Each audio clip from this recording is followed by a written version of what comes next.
if I told you that one of the most powerful companies on Earth, worth nearly $200 billion, started with two guys, $1,000, and a car trunk full of shoes? No warehouse, no investors, no plan B. Just a wild idea, a handshake deal on the other side of the world, and an obsession with making athletes run faster. That's the real origin story of Nike. And trust me, it's stranger, bolder, and more fascinating than anything they could put in a commercial. This is how Nike conquered the world. The year is 1962.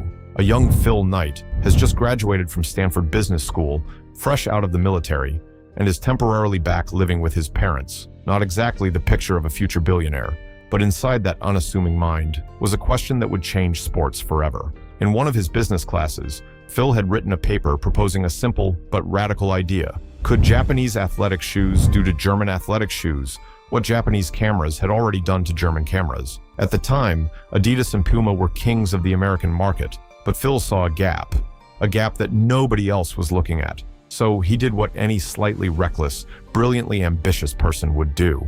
He bought a plane ticket to Japan. Once there, wandering through the beautiful city of Kobe, he stumbled upon a shoe store carrying a brand called Onitsuka Tiger. The shoes were impressive, high quality, lightweight, and virtually unknown in America. Phil walked into a meeting with the company's founder, presented himself as an American shoe distributor, and when asked the name of his company, he made one up on the spot. Blue Ribbon Sports, he said, based out of Portland, Oregon. They bought it. Just like that, Phil Knight, with zero experience, zero capital, and a company that didn't yet exist, became Onitsuka Tiger's exclusive American distributor. Phil received his first shipment of 12 pairs of Tiger shoes in 1963 and started selling them out of the back of his car at running tracks across Oregon. It worked, but it wasn't scalable. He needed someone who understood shoes better than anyone. That someone was Bill Bowerman, the legendary track and field coach at the University of Oregon, a man who had trained multiple Olympic athletes. Phil had actually run under Bowerman back in college. He wasn't the fastest runner on the team, but that arguably made him the perfect test subject for a coach who was always hunting for a competitive edge. Bowerman took one look at those Tiger shoes and was immediately hooked. So in January 1964, the two men shook hands and each put up $500, $1,000 total, and Blue Ribbon Sports was officially incorporated. That first $1,000 bought them 300 pairs of shoes at $3.33 a pair. By July, every single pair had sold out. In their first year, BRS moved $8,000 worth of shoes. By 1965, revenue had climbed to $20,000, and they opened their first retail store in Santa Monica. While Phil ran the business side, Bowerman ran the innovation side. He would cut open every new shipment of Tiger shoes, study how they were made, and constantly experiment, adding cushioning, reducing weight, redesigning the sole. He was essentially designing Onitsuka's shoes for them. And then one morning, watching his wife make breakfast, Bowerman had a light bulb moment. He looked at the grooves of the waffle iron and thought, what if that pattern could work on the sole of a running shoe? He grabbed some rubber, attempted to pour it into the waffle iron, completely forgot the anti-stick agent, and ruined both the waffle iron and probably breakfast. But after a few more tries, and likely a night on the couch, Bowerman created what became one of the most iconic sole designs in history, the waffle sole, offering superior traction and cushioning, a design we still see echoes of today.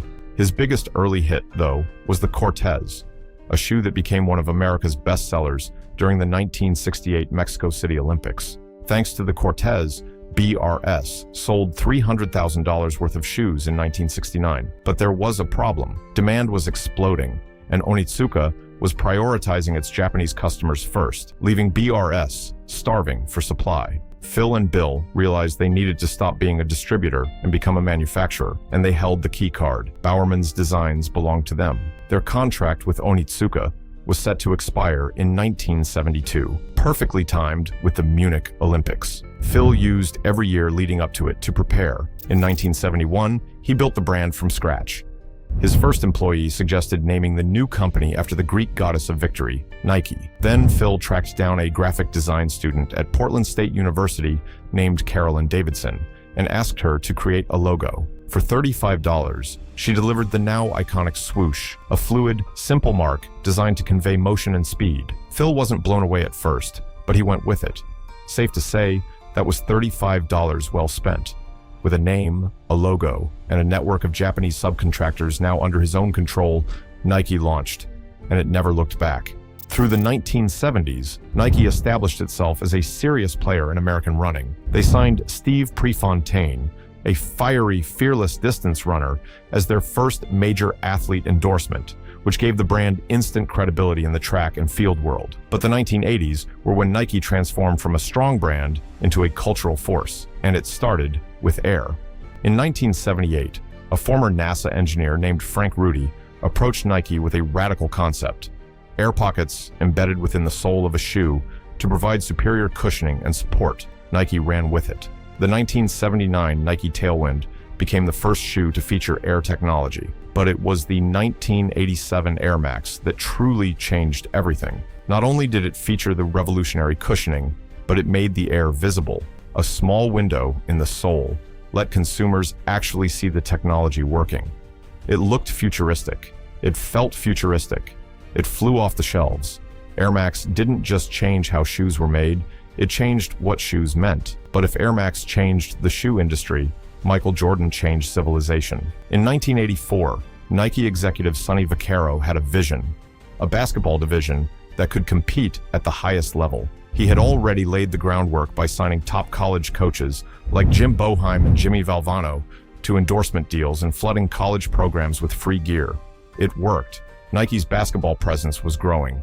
Now, they needed a face. The 1984 NBA draft was loaded with talent, but Nike zeroed in on one player, a 6'6" shooting guard out of North Carolina who had just won the NCAA championship and come home from the Los Angeles Olympics with a gold medal around his neck. His name was Michael Jordan. It was a gamble. Jordan hadn't played a single NBA game yet. Nike wasn't a dominant force in basketball, but something about Jordan, his competitiveness, his charisma, his smile, told them this kid was different.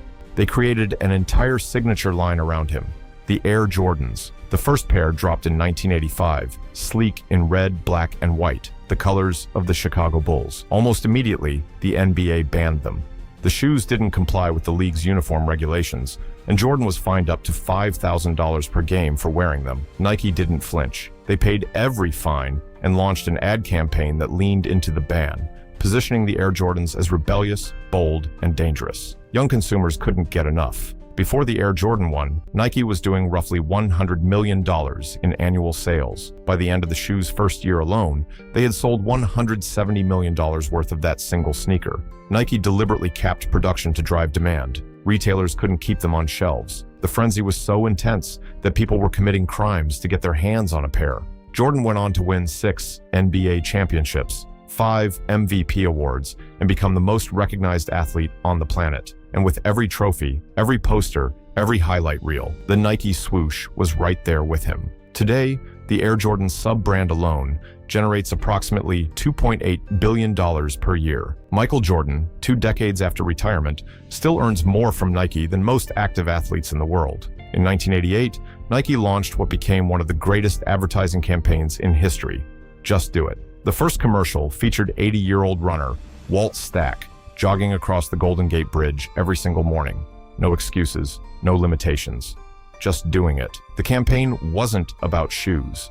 It was about identity, about the belief that every person, regardless of age, background, or ability, could push beyond their limits. That message resonated globally. Then came Bo Jackson, an actual superhuman who played both professional baseball and professional football simultaneously. Nike built an entire campaign around him, Bo Knows. It was fun, it was catchy, and it gave birth to the cross-trainer shoe, a multi-sport shoe for a multi-sport world. From a $1,000 and a handshake deal in 1964 to a company currently valued at nearly $200 billion, Nike commands an astonishing 62% of the worldwide athletic apparel market. Over 100 million people buy Nike products every year, totaling roughly 780 million pairs of shoes annually. The swoosh, once a $35 design that Phil Knight wasn't sure about, is now one of the most recognized symbols on Earth. Nike's story isn't just a business story. It's a story about obsession, innovation, and the audacity to believe that a better shoe could change the world. Turns out, it could change a lot more than that. Just do it.